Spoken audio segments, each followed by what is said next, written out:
ลูกหาป่าบ่ให้บ่ได้กินพี่น้องป้าบัวกับมาตีไข่ก็สบายดีย้ำคำจ้าพี่น้องสบายดีเบิร์ตจุกุจุกุนะจ้ายินดีต้อนรับสู่ช่องไม่ได้บ่อยคือเก่าคือเดิมพี่น้องจ้ามาแต่งอยู่ครัวกินชูลูกกินละว่าจิจ้ำปลาแดกก็คือจิบ่คือหรอกหนาวอีซีลงไปกันโอ้ยนั่นแล้วคนมันบ่มาเนาะพี่น้องเนาะปลาบ่มีว้ายอ้อยคนบ่มันปลาบ่มีหากินกับบ่กุ้มปากแม่ปลาบ่มีจังได้ถืออยู่เอาบ่เป็นถือ2ตัวบักใหญ่เฮ้ยพรบ่แม่นบ่ถือได้เฮ้ยให้ยุ่งอ้ายบอกให้อุ้มเอาก็ไปซาวเอามองเอาบ่ได้แนมเห็นมันดิ้นโอ้ตัวบักใหญ่ๆนึงหากลูกน่ะบ่เป็นกะยาเป็นประสบการณ์ของเขาเฮ้ยเทื่อหน้าเขาสิได้ฮู้ว่าเฮ็ดแบบใดก็บ่ว่ากันที่บักน้ำน้อยไล่สวบน้ำบักนี่มันเลยจ้ะไรโอ้ยฝาขวดแต่มันก็ได้ไปทั้งไม้ซะเลยมาพี่น้องมาทายเบิ่งว่าประบัวเช็ดยังให้ลูกกินนี่มาจ้ะมารุ่นมาทายกับประบัวบ่ได้กินปลาแล้วก็กินปลาแดกกับบ่เป็นแล้วนักประเด็กต้นกัดสิหางมหาเศร้าเอาน้ำตู้นี่แหละออกมาเฮ็ดชูลูกกินพี่น้องเอ้ยก่อนอื่นก็เจียวกระเทียมให้หอมก่อนนี่เนื้อจ้ะเนื้อพี่น้อง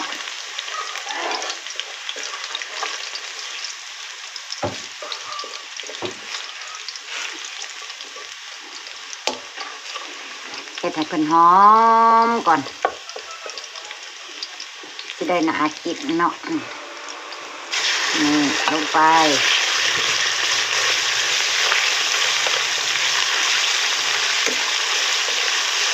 โอ้ยหอมชุยๆหอมแล้วจ้าหอมแล้วจ้าแม่ว่าอยากกินปลาชุดท้ายก็ได้กินเนื้อพี่น้องจ้า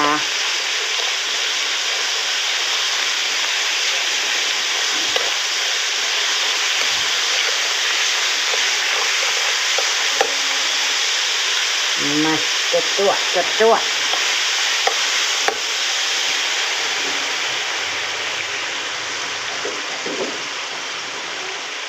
เน้นไข่โลดไข่กับบ่ได้แห้งบ่ได้ใจปลาบัวเลย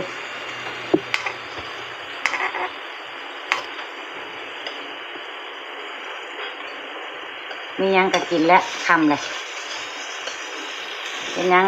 เช้าหายังได้กะเช้าเอาแล้วน้ำตู้นะพี่น้องเลยคำแล้วมือนี่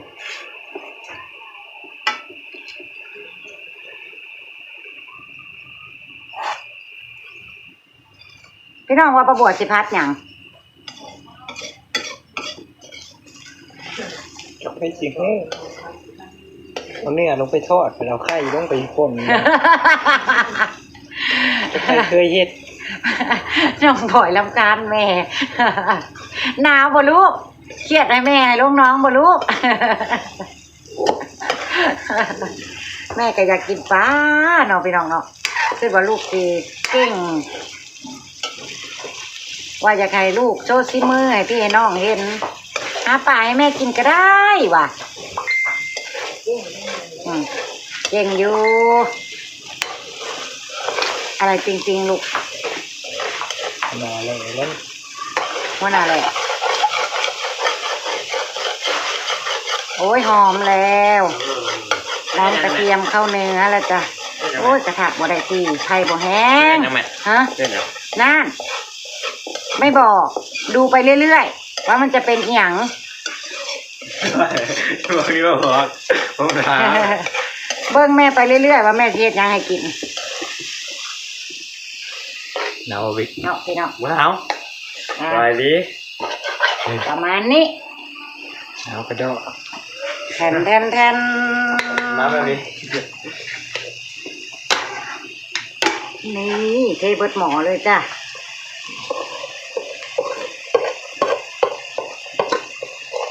ข้าวพัดเนื้อพี่น้องเอ้ย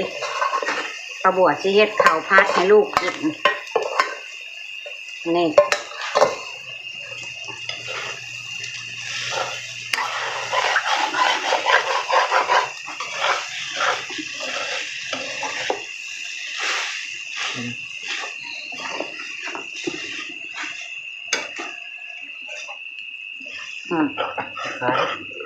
ไทยกับบ่ได้บกได้ใจ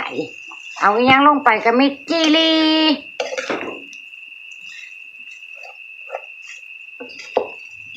เป็นของโปรดของลูกๆข่อยเลยแหละพี่น้องเอ้ยน้ำปลาพริกเขาให้จักหน่อยเนาะบาดนี้เดี๋ยวป้าบัวพัดให้เขาห่อนก่อนจังสิปรุงรสเพิ่นพี่น้อง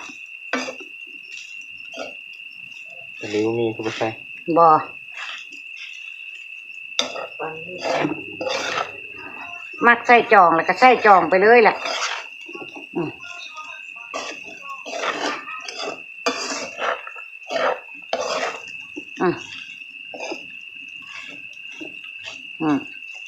หอมแล้วพี่น้องหอมแล้วกินข้าวผัดมันมาแล้วจ้ะ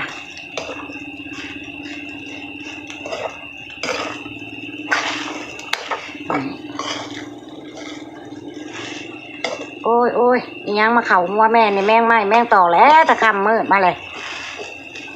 เนาะพี่น้องเจ็ดอันอาหารกินกับทุกคนคางเลิกแน่เด้อมือนี่พี่น้องเลยปรุงด้วยปรุงรสชาติก่อนพี่น้อง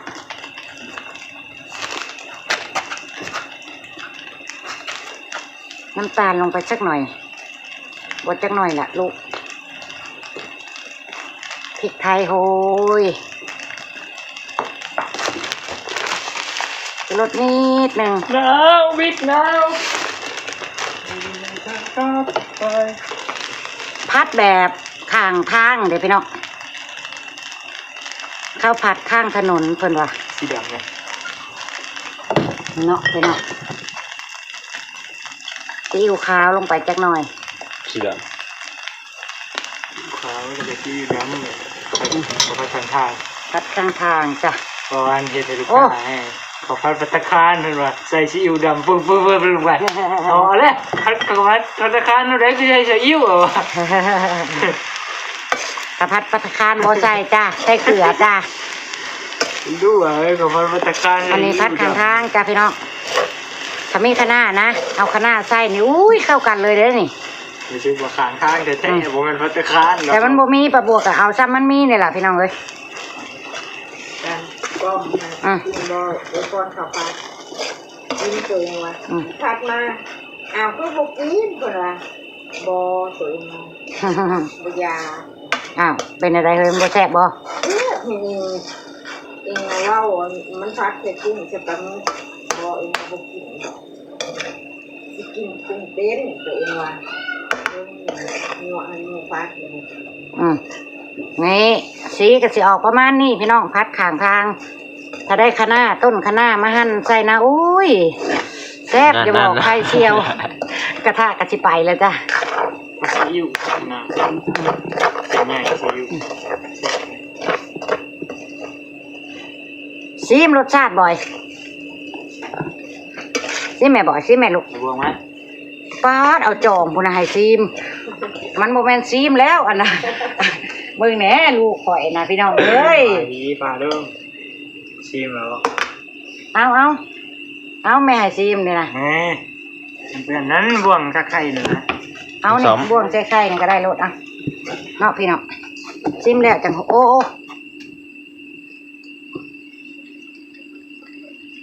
ซีมรสชาติลูก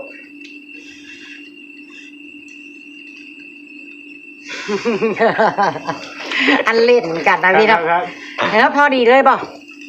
พอดีเลยบ่ลูก ใช่ปะ นานเห็นบ่พี่น้องสีมือปลาบัวมาจ้าโรยด้วยต้นหอมแซ่บๆน้ำกันเลยมือนี้พี่น้องเคิงกระทะหนึ่งข้าวผัด เอาพอดีเอาแพงนั่น พอดีเลยบ่ลูก เขาพัดแล้วมันต้องเอานี่ พอดีเป๊ะเลยน้องบอยว่ะ ครับมันคือเขาญี่ปุ่นเนาะมันเป็นเม็ดเก็บขายอยู่ มันก็บ่คือแล้ว เขาแก้เขาปาด เนาะมาแซ่บๆน้ำกันจ้ะเสร็จแล้วจ้ะ เขาพายมันต้องเขาข้างคืนเลย บ่ได้ไม่มี พร้อมกินแล้วจ้าข้าวผัดของแม่บัวจ้ะพี่น้องมื้อนี้แม่พี่น้องสีประมาณนี้พอเลยเนาะจ้ะเนาะข้าวผัดเนื้อใส่ไข่จ้ะพี่น้องจ้าปุ้ยหอดทวนถั่วเต็มถาดหนึ่งอาหารแรงของลูกๆประบัวจ้ะพี่น้องมาเด้อมาเด้อจ้าหิวจ้ะพี่น้องบุ้มบั่มลูกข่อย กินแกงมาก่อน ลุยกันเลยจ้ามืดบ่พอดีเลยเนาะ โฟกัสที่จะมานั่งสังฆทานพูดเรื่องด้วยสบายดีพี่น้อง มาไอ้สิกินยังก็เลิกกินแกงน้ำไม้กันยังอยู่พี่น้องเต็มถ้วย สบายดีมาเด้อกินข้าวน้ำกันยำแรง เด้อมากินอ่ะเอาไฟเอาจานไฟนี่เก็บเอาบ่ แกงเนี่ยแล้วแกงก็ไม่ใช่ฟักเหม็น ลืมพอทำแล้ว สดหวาน อย่าเลย ว่าแล้ว แกงน้ำไม้กับพี่น้อง ตั เล วย ว่าหมูให้อันโอเราบุกินดอก ว่าแล้วมาไว้ก็ว่าใจรถพอทำเราบ่อยู่อ่ะว่าหั่นนะลืมคัดบ่โอ้น้ำปลาพริกครึ่งถ้วยหนึงพี่น้องลูกคัดข่อยนั่นมาเลย ทาลงไปอีกข้างก่อน เมื่อเจี๊ยบตัวไปเอาเดี๋ยวบ่วงเลย ไม่ได้เข้ม แม่บวงให้โต เอาคนผมมา จะดีขึ้น ก็ถึงเพื่อนตัวนี้ครับ ลองเบิ่งจักก่อนลองดูสิมือเพื่อนนะ น้องกระเซะ แต่ประเทศมันอยู่ที่มันป่าเอง ใส่พริกน้ำปลาอีกบ่ กายใช้ติดใจแล้วมือเดียวเบิร์ดโพใหญ่โพช้ำใหญ่กว่านี้เขากินไผ่กะเพรากินยังไงล่าตัวให้ว่ามันบริเค็มไม่เห็นบริเค็ม ตึงท้องใส่ไข่แลนข่อยนะ มาสิพากันได้ วางแผนไว้ว่าจะให้อันแม่พ่อน่ะลาบเตี้ยป่าให้กิน ให้ลูกลุงน้อง โอ้ยพี่น้องเอ้ย นั่นมาแล่นหน้าป่าทางที่สม มันตลาดอะไร ยังว่ามันหนาว อ่ะ มันลงเลิก เต้เอาอยู่ป่าผมก็แบบ ตึงละจ้อง จุโมเตถึงโคกจ้า ตึงละจ้องน่ะคนนี้เป็นคนลงไปเอาเจ้า ปัดป่า มันจำมาเดียวเท่านั้นนะ มันต่ำเลยแต่ละตัวนะตัวนี้ใหญ่นั่นเลยมันผ่านอยู่ตัวที่ท้องมันต่ำตึกอยู่เลย มันวิ่งมาเดียวคำป่าขาดปวดหมอ งั้นสี่มองไปเลยพี่น้องมันโตใหญ่ ตื่นปวดโมงเร็วชั่วโมง ผมข้ามมือจังได้เอาอันมองลงน้ำ ก็ดีเป็นบทเรียนเขา ไม่เคยจังไม่เคยเหรอวะ โนวิเป็นว่าลายที่เว้นละกินป่า ว่า ความแซ่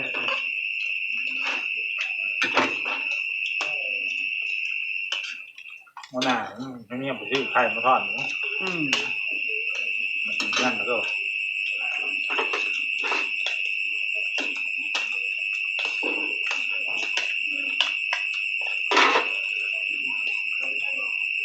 แต่ทางบ่อเขาไปเลี้ยงเข้าเนาะวันหน้าด้วยก็คือมันบอกที่มันเอาเตี้ยมันคุณมันก็หิ้วง่ายหิ้วยังกว่านี้บุกก็อยู่เกตตัวเองพี่น้องกันเองด้วย น้องชาวบริชนแล้วแต่ หัวหน้าก็คือไปเลยไปน้องงานหัวหน้าลุย กินข้าวกินข้าว เขาจังมือปั้น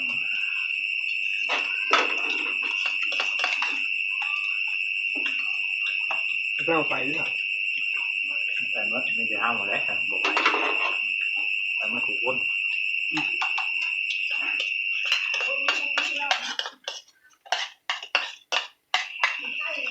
ก็ได้ไปเพิ่งแรงบอก เป็นอะไรเอ้ยก็กินเยอะแก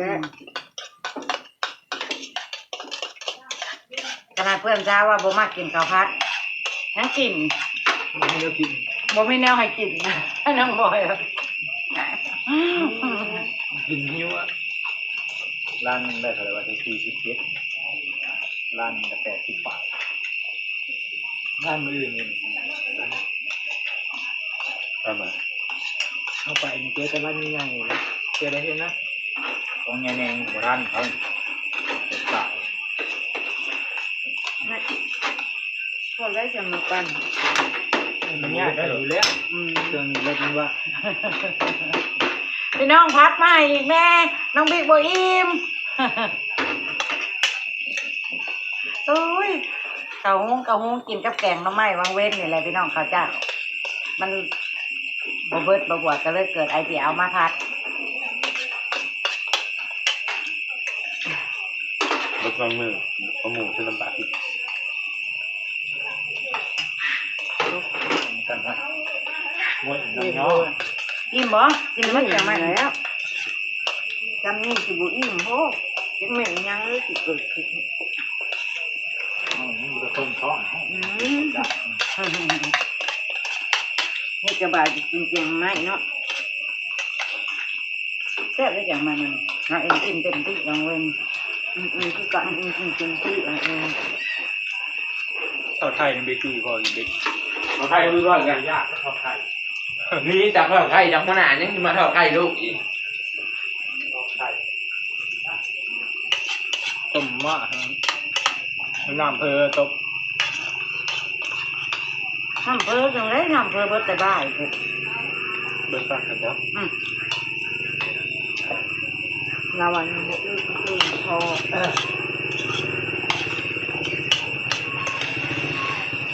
พูดอย่างนี้มาจังหวะ น้ำอาบไปแล้วน่ะ ว้าพวกขี่ลวกพอบ้าน มาเด้อ เนี่ยจะยืนจะสูบน้ำเลย เบิดบ่มีรถไปเอา โอ้ กายมาบนเครื่องเขาบอกอ้าว มันบริยืมนี่แหละอ้าวมันบริยืมซื้อเงินเว้ย รถอีหมดเลย กลับใหม่แล้วนะ ก็ไม่ขี้ข้านหรือบานเนี่ย แล้วบอกพี่ละโบราณ ดูคลิปเนาะร้านเฮียวง ตัวชาเร่งเดี๋ยวผมมีเขาพูดไปอ้าว โอ้ยลูกแก้วสิกินทะเลบ่ โอ้หลวงบิ๊กมันชิ่งที่ว่าหลวงบิ๊ก ขี่ลูกน้องอะไร ยืมของไหน กินเบิดนี่น่ะ มันชิ่งเทวน้ำที่ว่า ไม่พอเลยได้ทำเบิดแค่ลูก ทำหนังก่อนอ้าวเดี๋ยวเขาใจจะพูดจะฆ่าเราฆ่ากินนกเขาว่ะเป็นคันคายเลยแนวนี้ได้เอาน่ะใกล้เงื่อนไฟอล่า เปิ เล ด ย สิบเงินขวดน้ำเบิด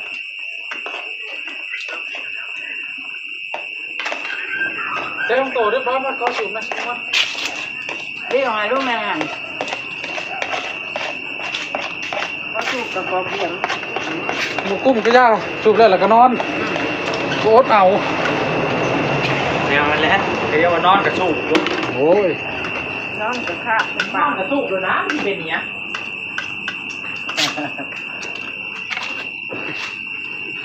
ก็ไปเรียกแล้วนี่แล้ววัดพร้อมอยู่เลย อ่ะ ก็ต้องไปเรียกนะช่างมือกับวุฒิซองหนึ่งมา ลามาจากเลยจ้ะพี่น้องกินบุ้มบับข้าวเดียว